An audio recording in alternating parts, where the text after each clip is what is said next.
Hello guys, welcome back to our channel PA trading edge. So दोस्तों, आज हमने option selling ना करके ऑप्शन बाइंग किया है। अब इसका रीजन क्या है? देखिए, आज स्ट्राइक प्राइस जो है वो ओपन हुई है निफ्टी का, ठीक है। अब होता क्या है, जब ओपन होती है तो वहां पर डीके हमारे को कम देखने को मिलता है, या फिर प्राइस बहुत ज्यादा एग्जॉस्ट हो जाता है तो तब देखने को मिलता है। सो हमारे को अपॉर्चुनिटी क्या दी देखिए। अब अपॉर्चुनिटी क्या थी मार्केट में? अब कल बहुत अच्छा डाउन ट्रेंड हमारे को देखने को मिला था। सो बेसिकली आपको मालूम है, निफ्टी में मतलब बहुत रेयर होता है कि 2 दिन पूरा ट्रेंड ही देखने को मिल जाए, कि आज भी ट्रेंडिंग है मार्केट और कल भी ट्रेंडिंग हो जाए। ठीक है। सो ऐसा बहुत कम देखने को मिलता है कि निफ्टी बहुत ज्यादा मूव लगातार करता रहे। सो आज हुआ क्या है, कल मार्केट ने एक नेगेटिव वे में आपको क्लोजिंग दी थी। अब ट्रेड का लॉजिक क्या था? मार्केट उसी के आसपास ओपन होता है, फर्दर सीपीआर के आसपास आता है। अब आप देखेंगे सीपीआर की जो रेंज है वो भी काफी बड़ी हुई है। अब पॉइंट आता है इंपॉर्टेंट लेवल कौन से हैं। अब अगर आप इंपॉर्टेंट लेवल की बात करेंगे तो मैंने एक लेवल मार्क किया हुआ है, आप देखिए। यहाँ से मार्केट ने फर्स्ट टाइम रिजेक्शन लिया था, सेकंड बार गया, सेकंड टाइम रिजेक्शन लिया था, फिर मार्केट ने इसी लेवल से रिजेक्शन किया। तो ये इवेंट वाला डे था जिस दिन आपका रिलायंस का एनुअल जनरल मीटिंग जो भी होता है, ठीक है, एनुअल बिजनेस मीटिंग जो भी था वो था। और यहाँ पर मार्केट ने इस जोन का एक ब्रेकआउट दिया था, इसके बाद एक गैप अप ओपनिंग हुई थी। मार्केट ने कल इस जोन का जो लेवल है, एक हल्का सा सिर्फ पुल बैक लेकर के फाइनली एकदम से ब्रेक किया था, ठीक है ना। सो बेसिकली यहाँ पर क्या है, यहाँ पर प्राइस जो है एक तरीके का पॉइंट ऑफ इंटरेस्ट बन रहा है कि प्राइस बहुत बार यहाँ पर होल्ड किया है। अब साइकोलॉजिकल लेवल नंबर भी आपको मालूम है, 24,000 का स्ट्राइक प्राइस है, जो कि बहुत पहले से भी ये काफी ज्यादा एक साइकोलॉजिकल नंबर की तरह बिहेव कर रहा है। आप ये जोन को अगर एक्सटेंड भी करते हैं, ये देखिए, पर प्राइस जब जब यहाँ पे आता है ना कुछ यहाँ पे रिएक्ट जरूर करता है। ये देखिए, यहाँ पर भी ये था, रिजेक्शन लिया गया, रिजेक्शन लिया, यहाँ पे बहुत टाइम पास किया, फिर दोबारा से ब्रेकआउट किया। और जब भी जाता है ना, देखिए, ये देखिए यहाँ पर भी गैप डाउन हुआ था, यहाँ पे गया, ऊपर गया, फिर रिजेक्शन लिया। तो पॉइंट ऑफ इंटरेस्ट तो ये लोगों के लिए है यहाँ पर, या तो बायर्स के लिए भी होगा, सेलर्स के लिए भी होगा। अब पॉइंट क्या होता है, अब हमारे को बायस कैसे बनाए? बायस देखिए, अब बायस मेरा क्लियर था। अगर ये प्रीवियस डे रेंज को अगर ब्रेक डाउन देता तो मैं डाउन साइड के लिए शिफ्ट होता, बट प्राइस ने इमीडिएटली ओपनिंग होकर के एक बढ़िया अपना बुलिश कैंडल बनाई है। दूसरा, लास्ट क्लोजिंग पे एक पिन बार कैंडल भी बनी थी। अब यहाँ पे कंफ्यूजन होते हैं, देखिए। अब यहाँ पर सीपीआर है, अब ऊपर से क्या हुआ, अब आपको देखें ये कैंडल्स हैं, ये कैंडल्स के बाद अब यहाँ पे रिजेक्शन लिया, इतना बड़ा रिजेक्शन लिया। अब यहाँ पर सेलिंग के ट्रेड प्लान क्यों नहीं करे मैंने? देखिए, दो रीजन है। अब मैं इन कैंडल्स के बिहाफ पर मेरे को कोई सिनेरियो यहाँ पर अच्छा नहीं बन पाया था, क्योंकि मैं चाहता था कि मेरे को कोई कैंडल मिले जो कि इस ग्रीन कैंडल और इसके समथिंग आसपास के नीचे क्लोजिंग दे। सो मैं यहाँ पर ट्रेड प्लान करके यहाँ पे समथिंग डे लो को यहाँ पर एम करता, ठीक है ना, जो आगे था। बट ऐसा सिनेरियो बना ही नहीं दोस्तों। यहाँ पर कुछ एक बारकोड टाइप का पैटर्न बना है, कैंडल्स बनी, और इमीडिएटली एक 5 मिनट की बड़ी कैंडल बन गई। अब बड़ी कैंडल बनने के बाद दोस्तों स्टॉप लॉस की समस्या होती है। स्टॉप लॉस कहाँ लगाए? अब स्टॉप लॉस का कोई सीन नहीं बैठा तो दूसरा टारगेट जोन था, ये था। अब ऐसा भी कुछ नहीं बैठा था तो हमने वेट किया, वेट करते पता लगा यार मार्केट में बुलिश मोमेंटम देखने को मिला। बेसिकली मार्केट में बायर्स आए, यहाँ पर थोड़ा सा प्राइस यहाँ पर होल्ड हुआ, सेलर्स आए, सेलर्स को इमीडिएटली बायर्स ने क्या करा, बढ़िया बुलिश कैंडल के साथ यहाँ पर बाहर किया हुआ है। सो यहाँ पर सेलर्स तो बाहर हो गए हैं। अब फिर दोबारा से हमारे पास पोजीशन आती है कि यार अब प्लान बनाए बुलिश, बुलिश के लिए ये देखिए, फिर दोबारा से रेंज और स्टॉप लॉस का चक्कर वही कर रहा है। अब स्टॉप लॉस इस बड़ी कैंडल के नीचे तो नहीं लगाने से रहे, या फिर इसके 75% तक भी लगाएंगे, और इतना ही हमारे पास टारगेट जोन है, क्योंकि हमारे पास ये भी एक रिजेक्शन लेवल है प्रॉपरली। ये भी क्या है, हमारे पास एक रिजेक्शन लेवल निकल के आता है, क्योंकि ये भी एक पॉइंट ऑफ इंटरेस्ट है। प्राइस ने यहाँ पर कब वो बहुत बार यहाँ पर होल्ड किया हुआ है।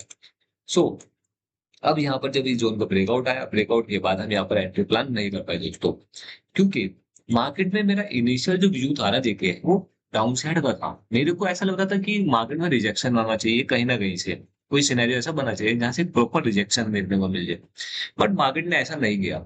मार्केट क्या गया, एक यहाँ पर चलता गया अप साइड के लिए, अप साइड के लिए चलता गया। पैटर्न बहुत अच्छे अच्छे बना रहा था सेलिंग के, बट सेलिंग कहीं पर भी नहीं आई है। आप देखेंगे यहाँ पर रिजेक्शन लिया, रिजेक्शन लिया, ठीक है ना। सेलिंग अब यहाँ पर बार बार सेलर्स को लगा, कि फिर दोबारा से सेलर्स को टैप किया, फिर दोबारा से यहाँ पर एक क्या बढ़िया बढ़िया पैटर्न बना, कैंडल स्टिक पैटर्न बढ़िया बना।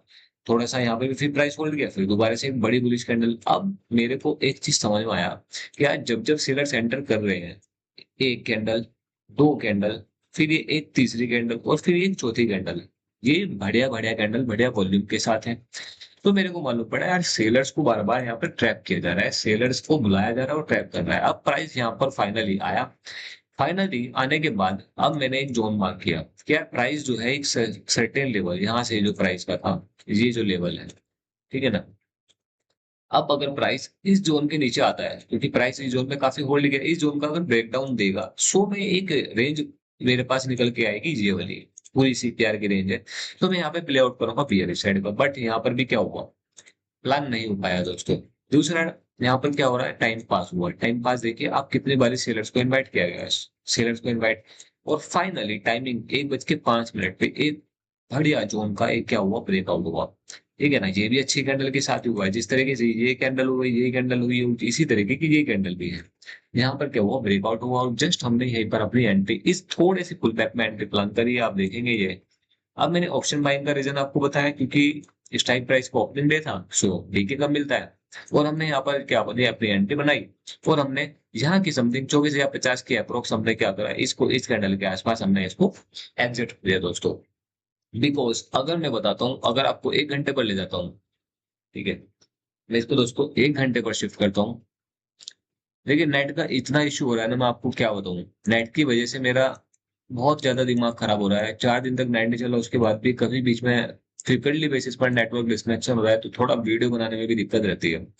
अब मेरे पास ये था 0.7 का एक लेवल भी आ चुका था 24,57 के आसपास, ठीक है ना। सो 0.7 लेवल भी एक इंपॉर्टेंट लेवल होता है ऐसा नहीं है अगर मार्केट कुछ रिट्रेस देना है। सो ये भी एक क्या होता है एक अच्छा लेवल होता है रिट्रेसमेंट लेने के लिए क्योंकि बैक टू बैक कैंडल्स बन रही थी यहाँ ब्रेकआउट के बाद रिटेस्ट भी नहीं हुआ था और बैक टू बैक कैंडल बन रही थी। सो मेरे को थोड़ा डाउट हुआ दोस्तों। मैंने इसलिए इस 0.7% का एक लेवल पे आया तो 24,50 पे स्ट्राइक पे तो मैंने एग्जिट मार लिया। ये मेरा एक पोजीशन है मैं आपको दिखा देता हूँ। ये मेरा एक लोड के साथ यहाँ पर पोजीशन है। पहले मेरा जो था ना देखिए सेलिंग का प्लान था बट मैं सेलिंग नहीं किया फिर क्योंकि डीके में देख रहा था बार बार ही इतना डीके नहीं मिल पा रहा था। सो मैंने यहाँ पर क्या किया बाइंग का प्लान किया। 194 का मेरा बाय प्राइस था 217 का मेरा एग्जिट था। सो बेसिकली मेरे को यहाँ पर 25 पॉइंट के अप्रोक्स का जो है यहाँ पर अचीव करे हैं। अगर मैं प्राइस को होल्ड करता हूँ तो बेसिकली और ज्यादा थोड़े से हो सकते थे 20 पॉइंट एक्स्ट्रा भी हो सकते थे but as simple as that देखिए क्लियर मैंने प्राइस एक्शन को पकड़ा है। स्टॉप लॉस मेरा छोटा आ रहा था यहाँ पे 20 पॉइंट का एक स्टॉप लॉस आ रहा था। एक मेजर कंसोलिडेशन होने के बाद जब एक ब्रेकआउट आता है ना तो वो जनरली सस्टेन हो जाता है दोस्तों। और दूसरा टाइमिंग भी अच्छी थी आप देखेंगे ना 1 आवर की कैंडल भी क्लोजिंग के टाइम पे थी और एक टाइमिंग भी सही थी 1 बजे के बाद की। सो हमने यहाँ पर प्लान किया। अब इसके बाद मैंने मार्केट को बंद कर दिया हालांकि यहाँ पर एक सेलिंग की अपॉर्चुनिटी यहाँ पर बिल्कुल बना थी। अब यहाँ पर अगर इन पिन बार को देखेंगे ना ये देखिए किस तरीके की पिन बार है डोजी है फिर दोबारा पिन बार है जहां पर एक सेलिंग के एंट्री प्लान हो सकते थे। अब आप ऐसी पिन बार को ना पूरी में कहीं पर भी नहीं देख पाएंगे। आप देखिए ये प्योर बॉडी वाली है इनमें क्या है देखिए बॉडी टू वीक का जो परसेंटेज लेवल है ना देखिए क्लोजिंग जो परसेंटेज है वो अंडर 35% की हो रहा है, ठीक है ना। सो ये पिन बार्स काफी अच्छी है जो भी 100 के आसपास का है रिजेक्शन ले रहा है। सो बेसिकली यही था देखिए आज का पोजीशन ये था। जो भी था आज मैं आपको बता देता हूँ कल का पोजीशन मेरा लॉस में ही था और नेट की वजह से मैं वीडियो नहीं बना पाया था।